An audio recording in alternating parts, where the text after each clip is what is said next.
He told them when they got back from their brief Christmas break, the second season starts now. He considers tonight's game against St. Peter's to be their ACC opener. It was amazing. Just look at these fans. A lot of people came out today. It was better than anticipated. Just short of a sellout, but if you were at the game like I was, you saw a lot more of these blue seats were empty than what was announced. If you take a look right now, the west side of the track, that is actually where they will take a walk each year the night before a race. If you had one actor to play you in a movie, who would it be and why? Hayden Christensen. He played Anakin Skywalker. Princeton guard Devin Kennedy had a chance to stun the Irish in the final moments of the game. His shot at the buzzer just slightly off the mark. Cars are on the track right now, but it's not the cars you'll see on Sundays. They're actually vintage Indy cars. Great athletes are asked to overcome adversity, even in the worst of circumstances, something Northridge junior Nick Hooley knows all about, a journey almost taken away from him. It's a reason they call it March Madness. Down to the wire, anything can happen. 3 times to the round of 32, 2 Elite 8 appearances, but their careers come to a screeching halt today in Buffalo. One more time, whee! Oh, almost. That smile is going to go a long way.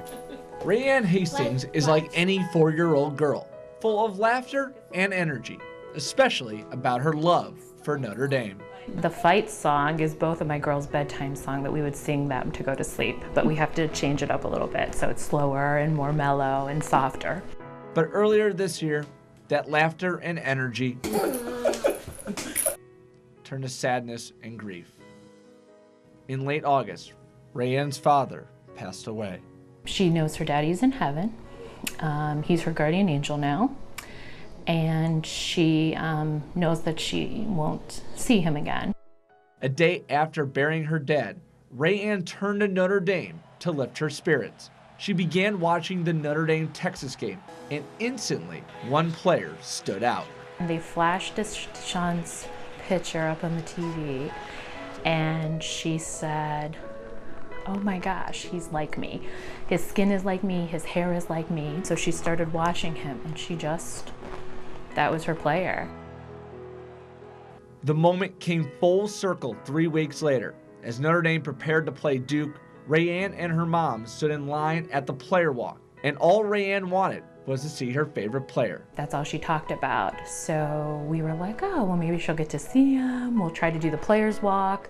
What happened next changed both of their lives. Divine intervention.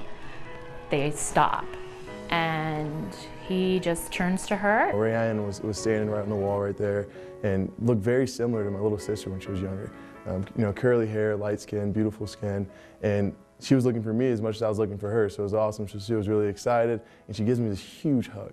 And I was just like, I mean, I was kind of blown away by it. The connection was immediate.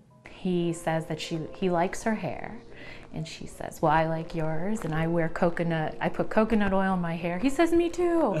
And this beautiful moment. People are put in your life for a reason, I believe that, just like they're taken away.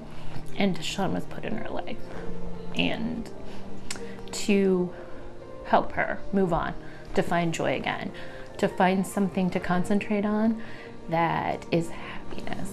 And you could say that worked both ways. It's not just Rayanne that found a new friend in an unexpected place. Go Deshaun. But a quarterback that also needed a smile. That smile on her face is what, you know, really picked me up at that time. And it's for her, you know, maybe she'll be able to hear this one day.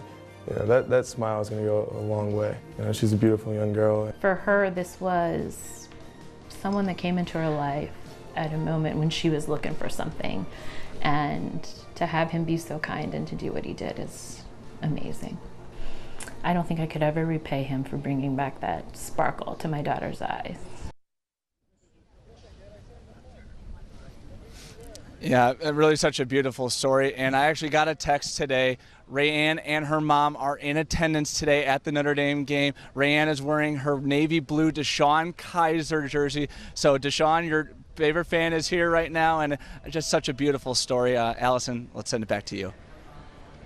Awesome job, Jack. I got really choked up, got emotional watching that. You could feel the connection. And Penn High School setting her sights on becoming one of the greatest athletes in school history. It is a goal that seemed unattainable 15 years ago. ABC 57's Jack Wascher live with us in studio tonight with more on this very special story and a special girl, Jack.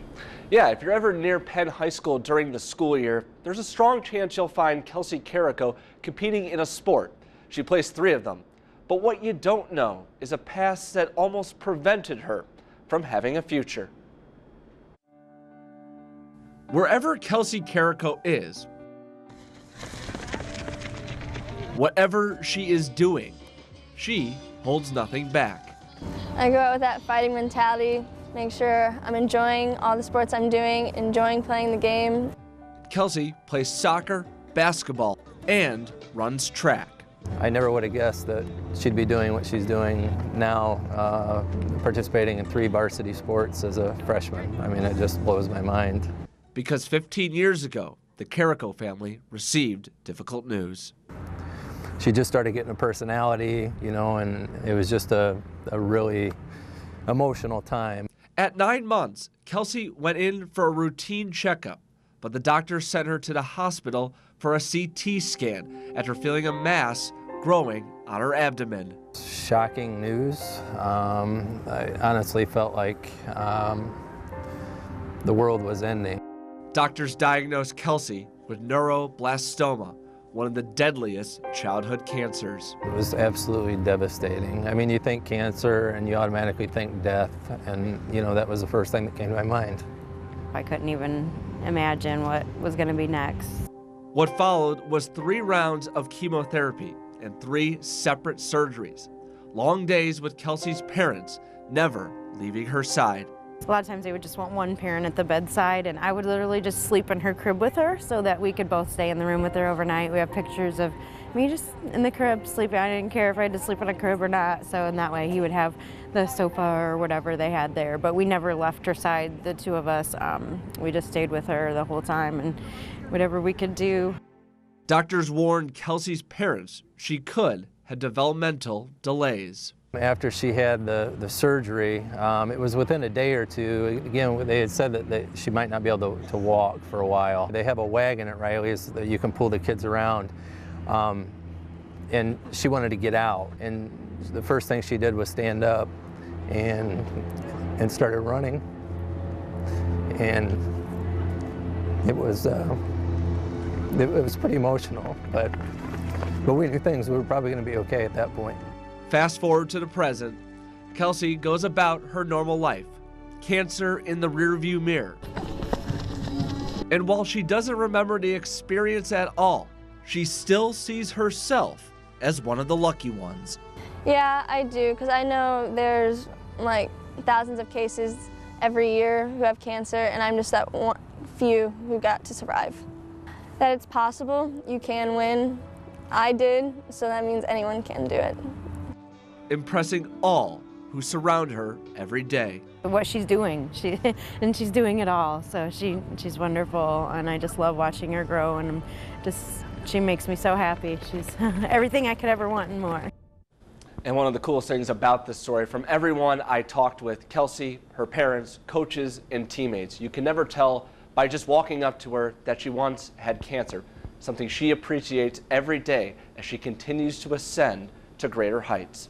I'm live in the studio tonight, Jack Wascher, ABC 57 News. Of course, Jack will continue to follow her story. Mike Bray's team loves the spotlight, and like I've said plenty of times this week, they love playing in Brooklyn. Well, all eyes on them tonight at the Barclays Center as they look to continue and improve their NCAA tournament resume. The Irish, though, got off to a slow start against the Duke Blue Devils, only shooting 39% in the first half, and it probably didn't help that Grayson Allen was throwing lobs at Harry Giles, and Notre Dame trailed by as many as 9 in the first half. Then, less than 10 seconds ago, Matt Farrell goes to Bonzi Colson. Count the basket. Colson at 15 in the first half. Irish, though, down 4 at the break. Second half, Irish down 2. Steve Astoria regains his balance, finds Rex Pfluger, bangs in a triple. A key alert as the Irish take their first lead of the night. Then Astoria goes to Colson, exposing the mismatch as the Irish go up by 5. Then later, off the steal, Colson ahead. It's going to be no on the layup, but BJ Beecham for the love of elevation. But wait, there's more off another Duke turnover. Farrell to Beecham. Bam, bam, slam-a-jam. Notre Dame goes up by 8. But Coach K's team, very resilient all tournament long. They would fight back and take the lead right here as Frank Jackson lays it in, but the Irish would respond. Colson for 3. He had 29 points on the night, and we're tied. But Duke going to hit the dagger right here. Matt Jones with the shot clock winding down, and Duke takes the ACC crown 75-69. The Irish will now wait to see where they'll be going for March Madness. And transitioning to high school hoops, regional semifinal action between Warsaw and East Chicago Central. The afternoon belonged to Warsaw's Kyle Mangus. The senior poured in 16 first quarter points, outscoring East Chicago by 3 in the opening quarter. There was just no answer for him all day long. He had 24 by intermission, and Warsaw led by 5 at the half. But second half, Mangus again, well, he's just feeling it. Said after the game, once he got going, he knew there was no stopping him. He had 37 through 3 quarters. In fourth quarter, Warsaw up 3. Mangus crosses his man up and then connects from deep. Tigers go up 54-48, but the Cardinals would have an answer. A little more than a minute to go. Jermaine Quiznard hits the deep 3 to tie the game. We would go to overtime. No points in the first overtime, which is kind of odd, but nonetheless, to double overtime we go. Less than 10 seconds to go in the second overtime. East Chicago down 2. Jabril Harris off the glass and in. So we're tied. After a timeout, Asher Blum throws it deep to Mangus, but he gets fouled and narrowly avoids my camera and myself.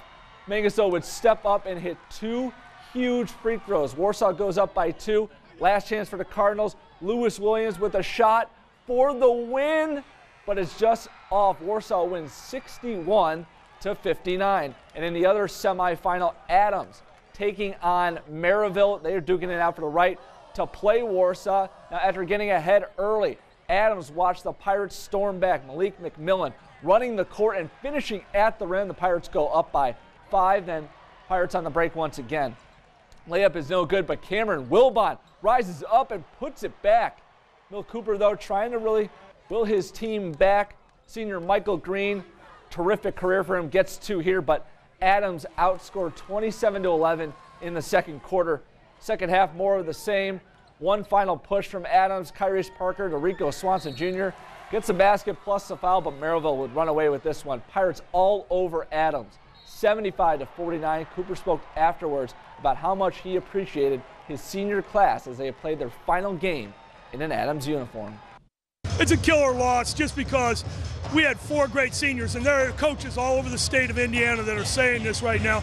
But 4 of them that I just absolutely cherish, what they've led us through this year and how they've led us to championships. I'm just very thankful to work with such great kids.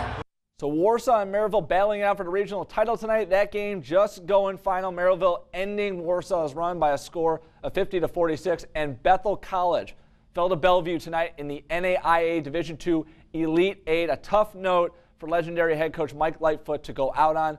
Coach, it was one fun run. And finally, ending on a high note, Notre Dame hockey defeated Providence tonight 5-2. The Irish take the quarterfinal series 2-0 and advance to the Hockey East semifinals next week in Boston. And that, in my opinion, locks up Notre Dame into the NCAA tournament for hockey. I was wondering about that. I think for sure they are in without a doubt. And basketball, likely to get a 3 or 4 seed, and we'll find out tomorrow night at about 6 o'clock. March Madness is here, my friend. I love it. You love it. I love it, too, yeah. Great time of year. All right, Jack, thanks. Just ahead, a look at how a Shamrock Shake season, I know Jack loves them.